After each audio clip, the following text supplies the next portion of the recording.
evening, friends of the creaking door. This is your host to welcome you into the inner sanctum once again. Come in. Our little place may not be a mansion, but it has its advantages. For one thing, it's thoroughly scare condition. The scream pipes are always in good working order, and the rent's quite reasonable. We get a cut rate.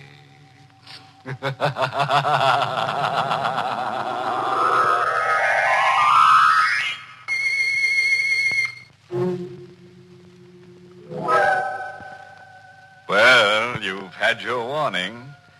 Whatever happens from now on, you asked for. Just be sure the family is provided for.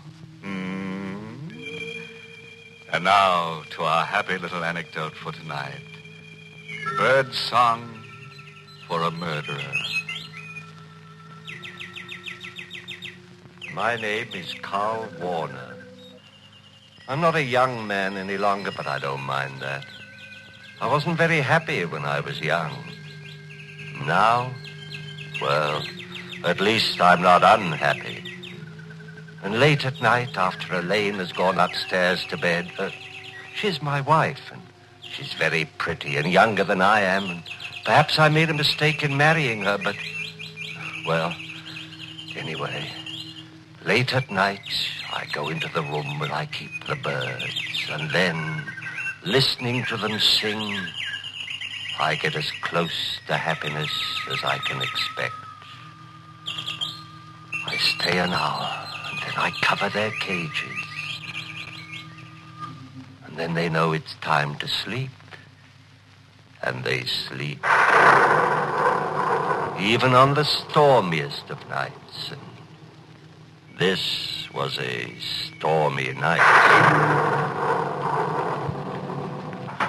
Someone knocked at the front door. It was late. We know very few people. We kept to ourselves, mostly Elaine and I, so I was worried a little when I opened the door. Yes? Mind if I come in, Mr. Warner? It's kind of damp out. No, of course not. You seem to know me. I do, don't I? But I don't know you. My name is Brule. Chester Brule. Chester Brule. I still don't know. Remember? It doesn't matter. What did you want? Nice place you got here. Much nicer than Cragmount. Cragmount? Cragmount Asylum for the insane. You worked there? I used to work there. Oh, this is all very interesting. Funny thing happened just before I left. One of the inmates escaped. This baby was a homicidal maniac. Homicidal? Yeah, that's right. I don't see what all this has to do with me. I didn't say it had. There was one funny thing about this inmate. Was there? Loved canaries. Loved to listen to them sing. Psychiatrists at Cragmount found it very interesting. Birdsong was the only thing that kept the murderous impulses down. Mr. Warner, I'm out of work. That's too bad. You're not doing badly. Nice house, furnishings. Didn't I hear canaries singing before I come into the house? Maybe you did. So, 5,000 in the morning? No. I think yes. Otherwise, Cragmount will be happy to hear from me. 11 Crescent Place, room 2B, in the morning. You can show me to the door now. Of course. Good night, Mr. Warner. Till we meet again. I watched him go out into the blackness, and the blackness swallow him. The birds were quiet. I thought for a moment of taking the covers off the cages and letting the birds sing, and then I thought that tonight it might be better if I didn't let the birds sing.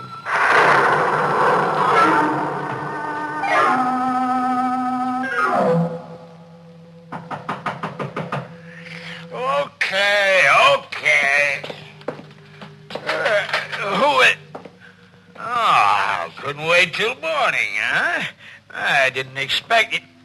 Wait, that knife. No! Ow!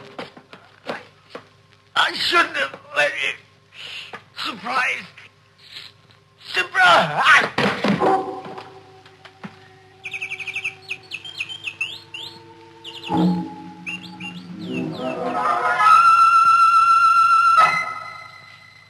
It had been a bad night. I couldn't have slept more than 2 or 3 hours. Fortunately, Elaine and I had separate rooms. And at breakfast the next morning, she was fresh and young and beautiful. Carl? Huh? Why are you staring at me in that funny way? Nothing. You really shouldn't read at meals. Oh, it's only the paper. So many exciting things happen. I can't wait till I get to them. Still, Oh, isn't that terrible? what is? A man was murdered last night. Not very far from here, Crescent Place. Crescent Place. Such an odd name. Chester Brule. Carl, your coffee cup. Sorry, I wish you wouldn't read the paper. It says that his canary, he had a canary car, was singing when the landlady found the body. Oh, that's pathetic. Elaine, I told you not to read that paper. But, Give it to me. Why, Carl, you're tearing the paper up. What's the matter? I'm nervous this morning. Don't remember your ever having been like this before. I told you I was nervous. Now, look, darling, why don't you go into the aviary? Listen to the birds for a while. You love them so, and they have such a nice effect on you. I went into the aviary as she suggested, and I listened to the birds. But it was quite a little while before I stopped trembling. Carl, Yes, dear? come into the kitchen. All right. I've been washing the breakfast dishes, darling, and found this among them. Carving knife. This isn't that funny. Besides, look at it. The blade's all covered with brown stains. I see. Sure, I washed it after dinner last night. Did you use it for anything? No, darling. Now, give it to me and I'll wash it now. Oh, I can do it. I just wondered. Oh, the door. Will you? No, you give me the knife. And you answer the door. I said you answer the door. All right. There's nothing to shout about. I don't know what's the matter with you this morning. I washed the knife. Quickly, but carefully. Very quickly, but very carefully. It didn't take long. The stains hadn't hardened much. The brown stains. Carl, Yes? someone to see you. A man. What does he want? He didn't say, except that it was important. I'll go see him. He said he's a lieutenant. A Lieutenant Gregg. From the police. There are 17 steps between the kitchen and our living room. I know because I counted them while I was walking to see Lieutenant Gregg of the police. 17 steps to make my face polite, relaxed, smiling. But would I be able to hide the trembling of my hands? You're Lieutenant Gregg. My wife said you wanted to see me. Yes, that's right. Mr. Warner, did you know a man named Chester Brule? Chester Brule? Why, I can't say offhand. I've got such a bad memory for names. I may or I may not. Why? He's murdered last night. You see, we found your name and address in Brule's address book. I see. We thought you might be able to help us. Well, the fact that my name is in his address book doesn't mean Prove that... anything? Well, of course not. Would the fact that Brule used to be an attendant in an insane asylum mean anything to you? Why should it mean anything to me? Well, I didn't say it should, Mr. Warner. I just thought... Well, it doesn't. Oh, I guess that's that. You know, funny thing. There was a bird cage in Brule's room with a canary in it, singing its head off. Huh? Well, lots of people are fond of canaries. Sure. What was funny about it is that Brule's landlady swears Brule never had a bird. That is funny. Way it looks, the killer knifed Brule and then left the cage and the bird in it behind him. Doesn't make any sense. Unless you figure that the guy who killed Brule was insane. The birds had been quiet, but the slam of the door maybe started them off. And I knew that somehow I would have to get the cage and the bird in it out of Brule's room. I didn't know how I'd do it, but I'd do it no matter how insane it was.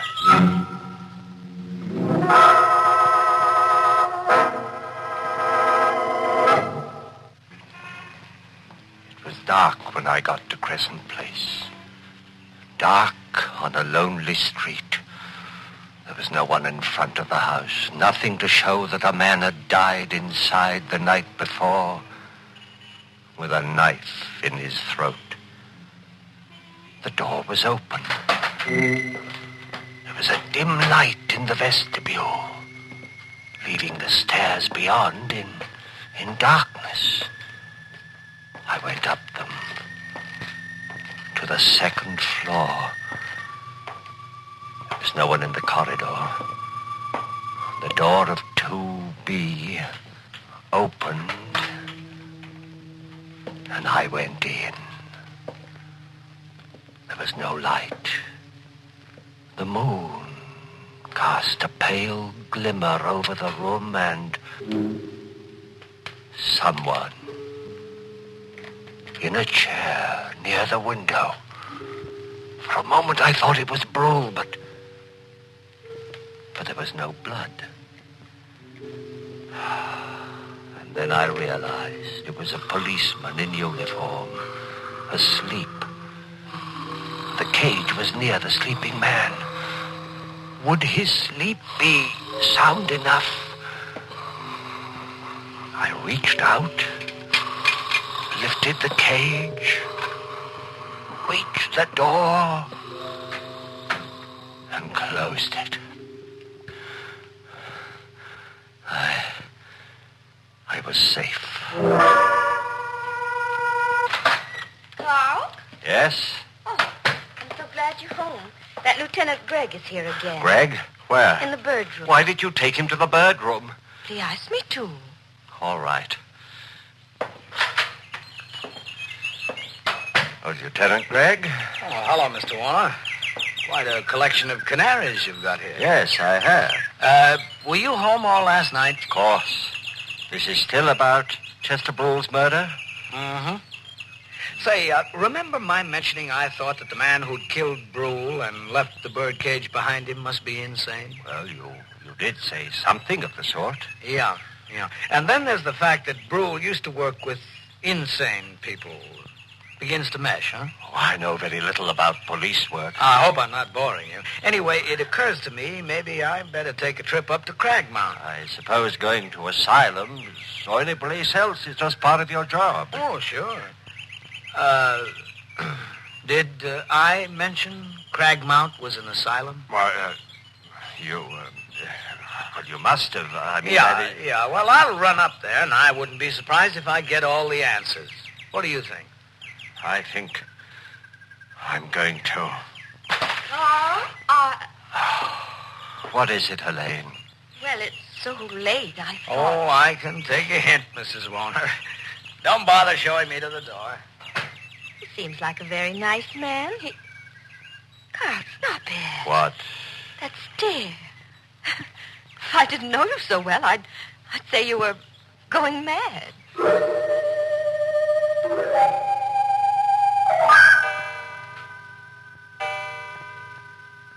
Go to bed, Elaine. All right, darling. Oh, Carl, look. Look at what? Through the window, the garden. Lieutenant Gregg didn't go away. He's down there. Get away from that window. Go to bed. Not going. But he looks as if he's waiting down there for something. For what, Carl? I knew what he was waiting for. I knew I mustn't go to sleep. Things happen when you sleep. Terrible things. But I hadn't slept well the night before. Not well at all. And there'd be the strain of the day. And it was night now, and dark, still, terribly still.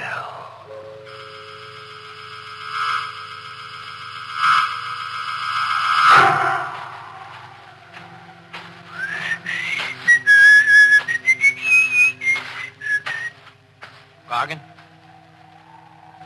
Gargan? Yeah. Oh.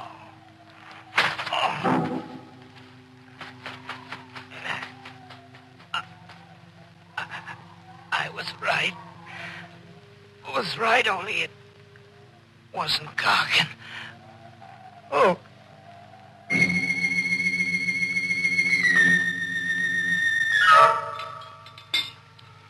Such a lovely morning, Carl. Lovely. I looked for Lieutenant Gregg as soon as I got up.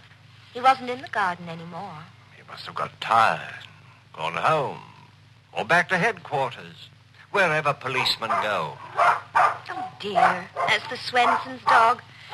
He's got into our garden again. I'll have to get him out. Elaine, don't. Darling, you dig up all the flowers looking for bones. Elaine.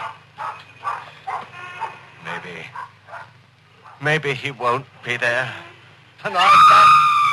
Elaine, where are you? Look, under the tree. What? Look, Lieutenant Gregg. His throat. Come inside. Oh, all right. The kitchen. Carl, where are you going? The kitchen. What are you doing? The drawer. Silverware. Yes. It's here. The carving knife. That's right.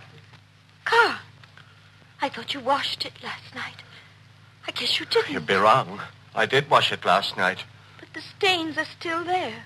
The brown stains. These are fresh ones, Elaine. Get out of my way. But... I've got to go to the bird room. Carl, please don't go away from me. Carl! I was holding the carving knife in my hand. Started to put it down, and then I held on to it anyway. It would make taking the covers off the cages awkward, but I held on to it anyway. And the birds were still. They remained still unless I took the covers off. Elaine. Carl, you must tell me what's wrong. Don't come any closer. But... Elaine, please, not any closer. You've got that knife in your hand. Yes. The one with the brown stains. Oh, Carl. Shh, don't say anything.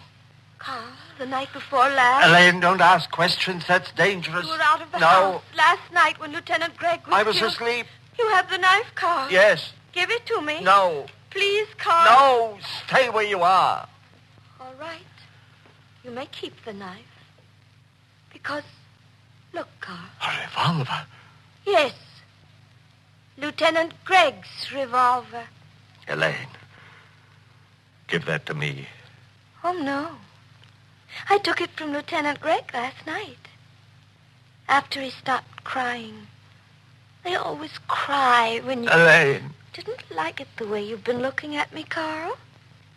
You were thinking that maybe you'd have to send me back to Craigmount. I wasn't. You were, Carl. I know you were. After Chester Brule died. Elaine. Stop where you are.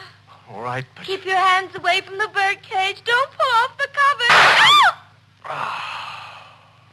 Oh, Carl, I've hurt you. Never mind. But I didn't want to. Are you going to cry? Like the others? It was my fault. Loved you too well. I really killed those others. Not you, my darling. That's a very silly thing to say. And I'll become quite angry. I am quite angry. Carl, you silly. You pulled the covers off the cage. Carl? Carl, I'm speaking to you. Those birds, I don't like them. Carl? Oh, poor Carl. He's dead. I loved him, and now he's dead. But anyway, he didn't cry. He didn't cry.